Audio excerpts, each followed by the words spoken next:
अस्सलामुअलैकुम दोस्तों, आप देख रहे हैं रिलायबल वर्ल्ड और मैं हूं अंसर सियाल। दोस्तों, जो आज आपने पाकिस्तानी क्रिकेट के साथ तमाशा देखा, ये खबर मैं एक हफ्ता पहले आपको दे चुका हूं। आप चाहें तो ये व्लॉग देख सकते हैं और अल्लाह के फजल करम से मैंने जिस जिसका नाम लिया था उस व्लॉग में एक एक बंदा जो है वो आज फारिग हो चुका है।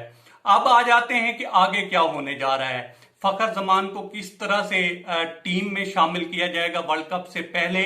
शुएब मकसूद से ओपनिंग करवाई जाएगी और जो शर्जील खान का कहा जा रहा है कि उनको रमीज राजा ने फारिग करवाया है, तो उनको किसने फारिग करवाया है ये भी मैं आपको बताने जा रहा हूं। और आगे जो है, अगर अब्दुल रजाक और सकलैन मुश्ताक अच्छा परफॉर्म नहीं कर पाते कोचिंग के सिलसिले में, तो फिर कौन सा कोच पाकिस्तानी टीम के लिए सूदमंद होगा। और एंड पे ये जो टीम सिलेक्ट हुई है इसके बारे में भी मैं अपनी जितनी भी नाकिज राय है, गो के मेरी ये फील्ड नहीं है, मैं ज्यादा जो है खित्ते की सूरत हाल है, पाकिस्तान के इंटरनल मामलात हैं उनमें ज्यादा मेरी दिलचस्पी होती है, लेकिन फिर भी मैं अपनी जो मेरी नाकिज राय है वो भी मैं दूंगा।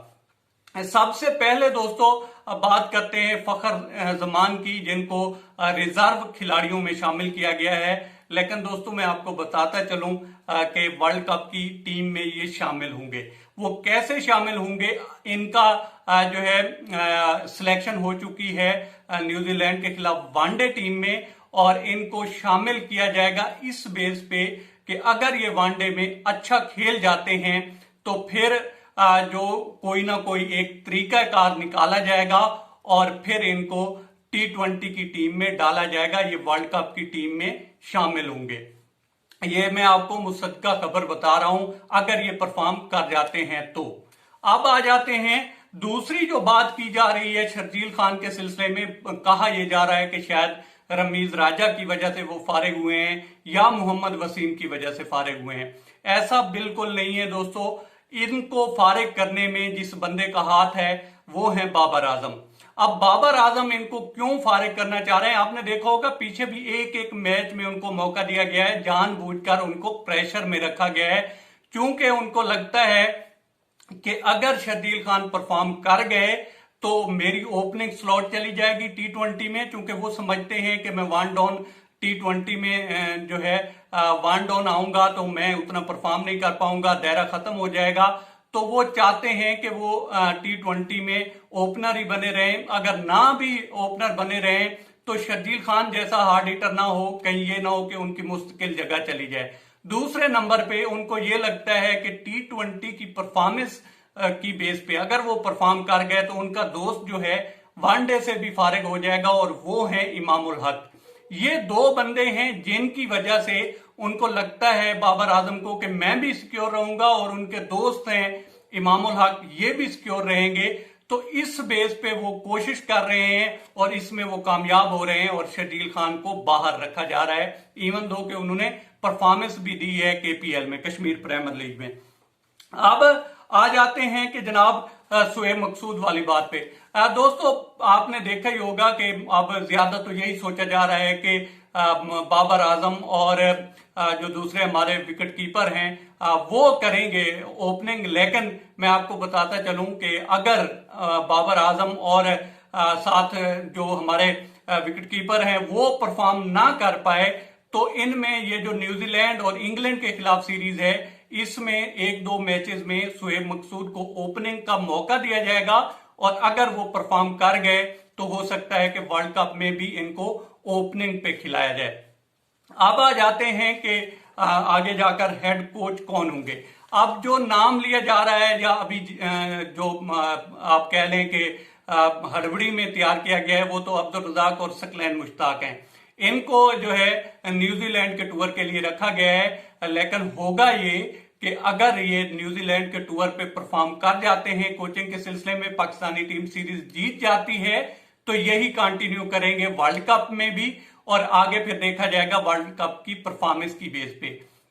अगर ये परफॉर्म नहीं कर पाते तो फिर जो है राब्ता किया जाएगा इंजमामुल हक से, इंजमामुल हक से या मुश्ताक अहमद से, और फिर जो बैकडोर राब्ते हैं वो शायद मुक्की आर्थर से भी हूं, गो के वो श्रीलंका के कोच हैं इस टाइम, लेकिन पाकिस्तान कोशिश करेगा उनको लाने की। एक इंग्लैंड के कोच रहे हैं, उनका नाम अभी सामने जो है लाना इसलिए बेहतर नहीं है, क्योंकि उनसे निगोशिएशन भी सुना है कि 1-2 मरतबा हुई है लेकिन फाइनल स्टेज पे गई नहीं है, तो इसलिए मैं उनका नाम नहीं ले रहा, लेकिन उनसे भी राब्ता जो है किया जा रहा है। लेकिन चॉइस जो है वो पहली जो है ये 2 होंगे। अगर ये परफॉर्म ना कर पाए तो फिर इंजमामुल हक से राब्ता किया जाएगा।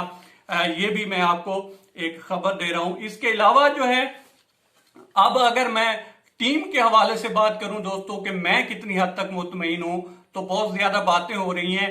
ओवरऑल जो टीम है उसमें से मुझे लगता है कि 3 लोगों की जगह नहीं बनती थी, बाकी टीम मुझे लगता है कि ठीक है। एक खुशदिल शाह है, उनकी जगह मेरे ख्याल में तो नहीं बनती थी। मोहम्मद नवाज की जगह नहीं बनती थी, और जो तीसरे हैं वो आजम खान की जगह नहीं बनती थी। अब इनकी जगह पे किस किस को होना चाहिए था? मुझे लगता है कि फखर जमान को होना चाहिए था। मुझे लगता है कि फहीम अशरफ को भी टीम में होना चाहिए था, गो के इसके ऊपर बहुत ज्यादा डिबेट्स हो रही हैं। और जो तीसरा बंदा है वो मुझे लगता है कि शाहनवाज धानी को होना चाहिए था। वो शाहनवाज धानी को क्यों होना चाहिए था? अगर आप देखें तो जो इस टाइम टीम है ये आपकी स्क्रीन पे भी आ रही होगी, इसमें अगर आप देखें तो स्पिनर आप गिन लें कि कितने इन्होंने डाल दिए हैं। अमाद वसीम स्पिनर, शादाब खान स्पिनर, इसके अलावा जो है मोहम्मद हफीज स्पिनर, मोहम्मद नवाज स्पिनर। तो ये 4 स्पिनर से करेंगे क्या? मुझे तो ये समझ नहीं आती कि इनको जब छोटे ग्राउंड हो, यूएई का है या शारजा का है, ये छोटे छोटे ग्राउंड है, तो यहाँ पे जब लगनी शुरू हो गई और ठुकाई शुरू हो गई तो फिर रुकेगी नहीं। तो मुझे जहां तक लगता है कि इन 3-4 की जगह पे ये जो 3-4 स्पिनर बनते हैं, इसमें जो है नवाज की जगह नहीं बनती थी और इसकी जगह पे शामिल किया जाना चाहिए था। तो शाहनवाज धानी को शामिल किया जाना चाहिए था।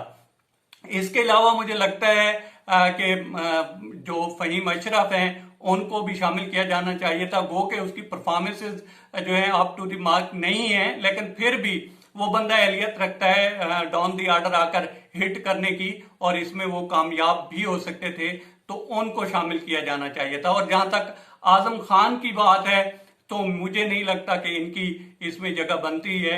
अगर आपने किसी और नए लड़के को ही खिलाना था, या आप एक तरफ तो बहाना बना रहे हैं कि जनाब शर्जील खान का वेट ज्यादा है, तो फिर इस बंदे का भी तो वेट ज्यादा है भाई। ये कौन सा जो है बिल्कुल यूसेन बोल्ट लग रहा है, ये इसकी भी तो अच्छी खासी जो है वेट है।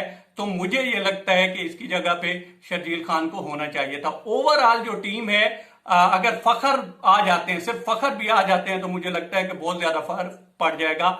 ये टीम काफी बैलेंस टीम है, और इस तरह से नहीं है जिस तरह से मीडिया में उड़ाया ही जा रहा है इस टीम को। ये टीम वर्ल्ड कप जीतने की सलाहियत रखती है। जहां तक आसिफ अली और शुएब मलिक की बात हो रही है, शुएब मलिक की जगह भाई नहीं बनती। उसकी जो एज है, जिस तरह से वो फास्ट बॉलर को खेलते हैं, आप कहते हैं कि जनाब वो लीग्स में बहुत ज्यादा परफॉर्म कर रहा है, तो भाई आप उसमें देखें ना, वो कौन सा वहां पे मिचेल स्टार्क को फेस कर रहा है, वो कौन सा वहां पे जसप्रीत बुमराह को जो है फेस कर रहा है। वहां पे उसको मीडियोकर टाइप के बॉलर मिल रहे हैं, वहां पे खेली जा रहा है, लेकिन इंटरनेशनल लेवल पे और खास तौर पर T20 में मेरा नहीं ख्याल के उनकी जगह बनती है। आसिफ अली की जो अहलियत है छक्के मारने की, उस पर कोई शक नहीं है, और मुझे लगता है कि वो बंदा परफॉर्म करेगा।